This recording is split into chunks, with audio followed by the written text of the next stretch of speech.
Joining us now, former Mayor Pete Buttigieg, a member of the Biden transition team. Mayor, congratulations, and welcome back to Fox News Sunday. Thank you. Good to be back with you. So, the president-elect claims that the American people gave him a, quote, mandate for action. But the fact is that there is still a likelihood that there is going to be a Republican Senate. There certainly was no blue wave in the Senate, and House Democrats holding on to an even slimmer majority in the House. So the question is, what mandate? Well, I think he has a mandate to deliver on the winning campaign agenda that the Biden-Harris ticket offered the country.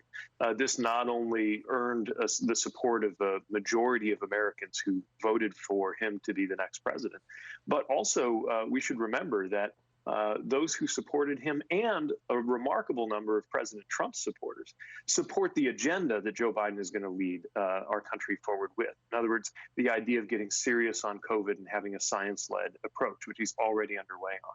The idea of raising wages and protecting workers and making sure corporations and the wealthy pay their fair share in taxes, taking climate seriously, doing something about racial justice. As we look forward, whether we have divided government or not, I know this. What Joe Biden wants for the country is what most Americans believe is right for the country. And that, I think, is where the real propulsion of his administration will be, just as it's been the propulsion of the campaign and led to this win. Let's talk about some of his top priorities. The president-elect says that he will announce a new coronavirus task force on Monday. First announcement that he is going to make. Given that we are having a huge, serious spike in coronavirus cases around the country, over 100,000 a day, I understand he's the president-elect, but he is the head of the Democratic Party. Will Joe Biden work with Congress, the lame duck session, to try to do something about the coronavirus, or will he wait until he is formally sworn in as president in January? Well, he'll decide on the right course of action, but I think there's a sense of urgency throughout. We know that every day is bringing more loss, more pain, and more danger to the American people. And it's why he's not waiting until he's taken office to begin immediately assembling people who have the right kind of expertise and planning to actually listen to them. And I think that will be guiding throughout this transition period, the decisions that he makes.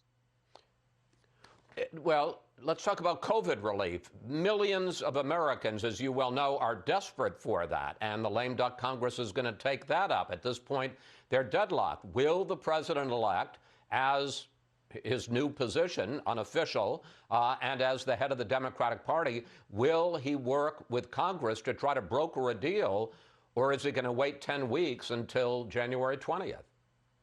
Well, I think we all want to see something happen, and he'll have to make the decisions based on what he believes is right, not only for the presidency that he will be building in January, but recognizing that he is now the president-elect and already a very important leadership position for the country. I think we all hope that that logjam in Washington comes to an end, and we'll be eager to see what progress can be made before and going into the administration. It looks likely, not certain, but likely, that Republicans are going to hold on to the Senate. It's going to come down to two special elections in Georgia, and Republicans will be favored in both. If Republicans hold the Senate, if the majority leader is Mitch McConnell, isn't that really going to hurt some of the boldest parts of the Biden agenda, things like a public option for health care or raising taxes by $4 trillion? Well, again, first of all, Georgia has proven itself to be extraordinarily competitive. And so with the two fantastic candidates, Reverend Warnock and John Ossoff, that we have running, I have every expectation that it'll be a competitive race and that we can very well take the majority in the Senate. If that doesn't happen, at the end of the day, again, the thing we have going for us is that the American people are with us. We're not just talking about the House of Representatives and the White House. We're also talking about the strong majority of the American people, an even stronger majority than the one that brought Joe Biden to office. When we talk about some of the things you just mentioned, making sure that corporations and the wealthy pay their fair share, making sure that we expand access to healthcare. And so the McConnell caucus, the Republican caucus in the Senate, will have to decide whether it wants to continue facing down the American people and standing in the way of what America wants, which I think would be a decision strategically to make the Republican Party a party of minority rule. Or is there a willingness to reach across the aisle and get something done? Now, if we know one thing about President-elect Biden, it's that he's somebody who has that instinct of getting things done, reaching across the aisle, especially in a place like the Senate. And I think that's going to be exactly the set of attributes that will be so important to getting anything done at all. But as you well know, the founders created checks and balances, divided or a balanced government, three branches. If you're Mitch McConnell, who just got elected, if you return, I understand it's a thought experiment, with a Republican majority, they're going to say there was no agenda, there was no public mandate for public option, there was no mandate for raising taxes $4 trillion. The country allowed us to retain the Senate. Yeah, the structure of the Senate is such, for better or for worse, that you can have a Senate majority that disagrees with the majority of the American people. But then Mitch McConnell's going to have a decision to make. Is his purpose in Washington to defy the American people, who, along with the president and the House of Representatives, will believe in expanding, not taking away health care, ensuring that the wealthy pay their fair share in taxes instead of slashing their taxes no matter what, raising wages, treating climate change as real? In other words, Mitch McConnell's going to have to decide whether he wants to help move this country forward and influence progress, or whether he wants to stop progress. If he chooses to do that, I'm fearful not only that the Republican Party would pay a devastating price politically, but that the American people would pay a price that we can't afford to pay, because we need action.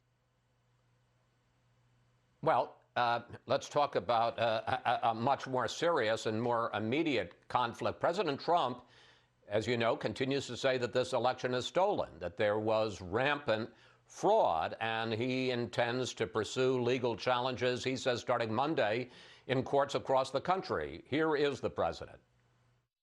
Historic election interference from big media, big money, and big tech.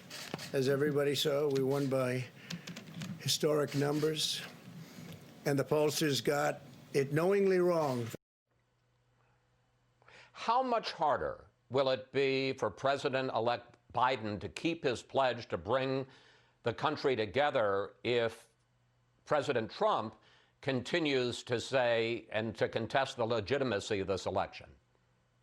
Well, I think it's one of the reasons you see the president-elect already reaching out to those who didn't vote for him. And he didn't just say, give me a chance, or just say, I'm going to give you a chance. He said, let's give each other a chance. And that's an example of how he's beginning the work of healing the nation right away, not wasting any time to do it.